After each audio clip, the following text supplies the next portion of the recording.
we're going to fix that.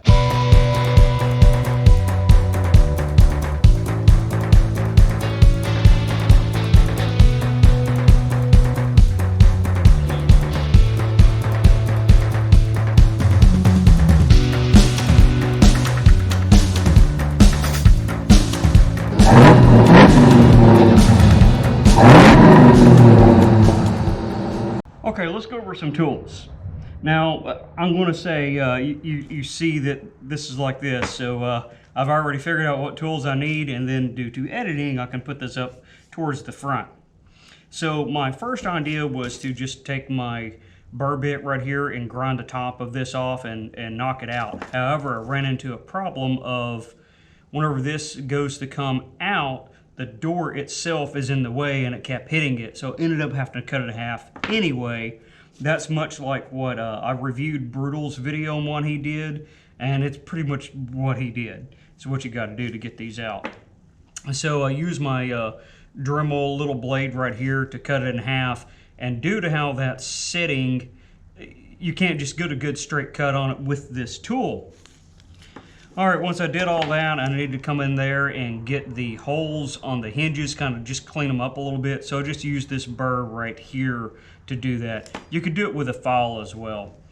This is one of the tools I used to knock it out. So you got it up in there and just, you know, do what you can. And then whenever this was broken in here, I think it was this one, I could get it up in there like that, right? And hit it as close as I can to get it knocked out. Rotary tool. You could probably do this with a body saw. I don't have a body saw, so that's what I used. The other thing, I use this little puck thing that goes on your jack, so this slit right here, the door slides in it pretty good. That worked. That's the best working thing I had out of this whole deal, was the jack holding that up and everything. So, all right, I think that covers it. I was going to use, if you have one of these, it works. It would probably do really good because you can get up in there a little easier. Mine, I'm missing a couple pieces, and I got frustrated trying to get it to work. I might just sit there one day when I'm not in the middle of a project and then see if I can get this thing to all attach up and work correctly. But I think that's pretty much all you need. I don't have my hammers shown here, but you know, just hammers. I think that's the only thing that I had left, but this is what works, and that's basically what you end up doing is you have to cut it in half because you can't get the pin out. I think what it is, they take the hinge, they assemble it, and then they weld it to the door, and then they bolt the door on. I think that's their process, because otherwise you couldn't get the pin in and out. All right, well, that's covering the tools, so let's just get to the project. Looking good there. Let's look at the culprit. So there's the pin right there. It's I guess wedged or whatever on the end. They crush it down in there, and we can look right there, and you can see the gap. See? Right there, you can see that gap in there. And it's lifted up just a little bit. So I'm going to grind that top part of that pin out. Should fall out. Super easy. Put the other one in, and we're done. Yeah, right.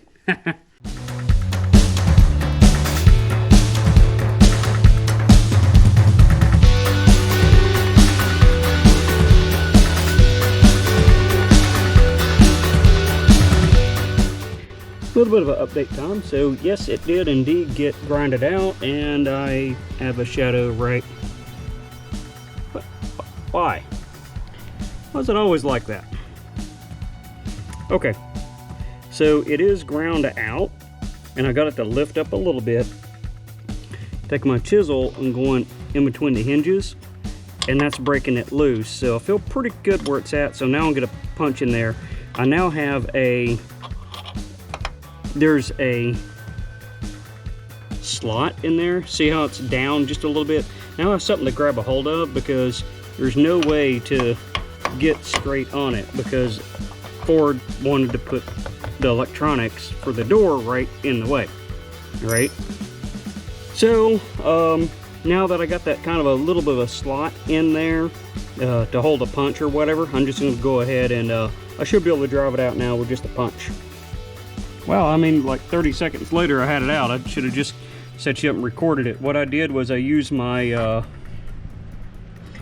what they call it, a pry bar, but that's thin enough I could get that down in there, and I had the head where I can get in between here and here, right, so I can get in between and get the hammer in between there and punch it out. And if we look down there, we see that it was knurled in. That's what was held on pretty good, so that was the right side to go ahead and get out. Anyways, I'm just gonna finish getting her out. Hopefully we don't have a bind. I might have to jack it up just a hair, make sure I don't have a bind in there, and it should drop right out.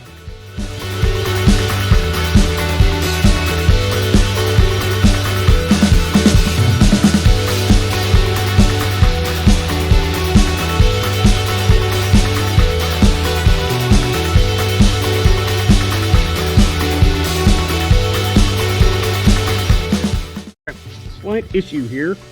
If we look at the pin, so it's trying to come out, but it's hitting the door. Like the head of it, if I get more stuff in the way. The head of it's hitting the door, so I can't drop it out because the door is in the way of the door pin coming out. Ford. This is what you get when you want to work on a Ford, is you will run into dumb stuff like this. Just not complaining, just making sure you are prepared. If you go to work on something like this, you will run into this stuff all the time. Oh, I'll be honest, that sucked. Okay, now that we got that out of the way. So I got it cut pretty much all the way and just tapped the rest of it down. Now you know why I got a towel up in here, because I knew I'd be grinding. And there's the other piece. There's that piece. I just need to tap-a-roo and it'll come right out. It's oot.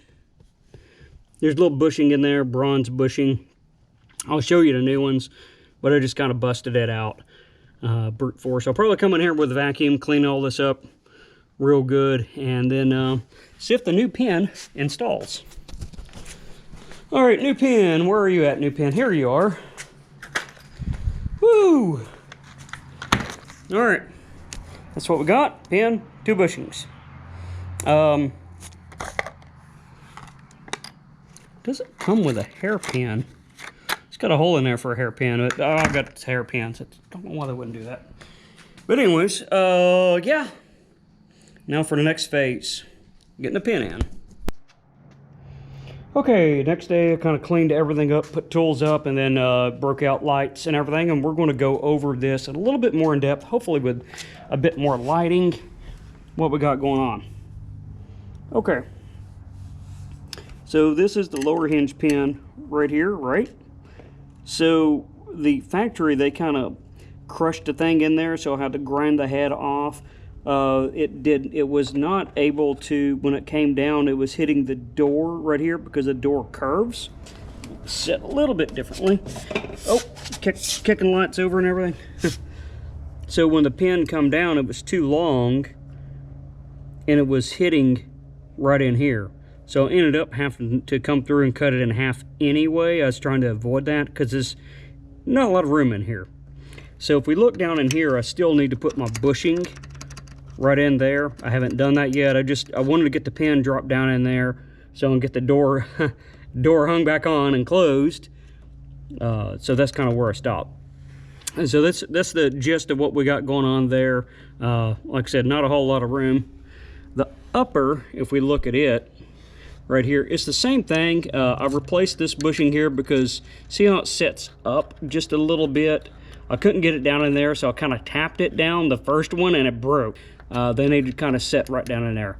Now they're supposed to go in between the hinge in here, but I have not been successful at trying to get that to even work at all. Maybe some of y'all have, but I had the other one in there just like that, broken for years. And since I'm in here messing with it, that's the only reason why I'm going in and changing it, right?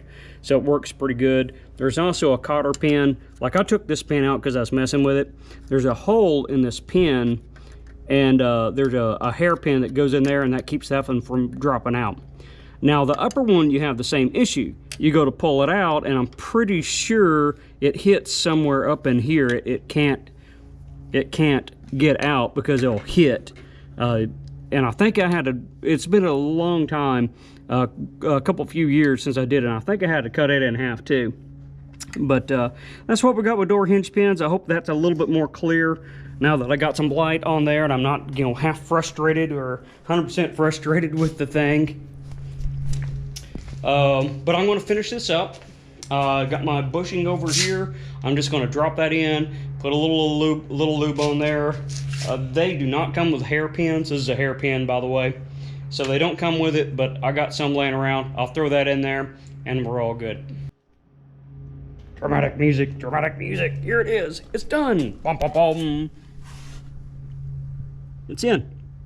The door is holding itself up. So on this bottom one right here, I had to come in and do a little bit of massaging. So I'm glad I had these extensions, those 6-inch long cutters for the Dremel tool that I got for my cylinder head pocket porting on a slant 6, because I needed to ream that out just a little bit to get that bushing to drop down in there.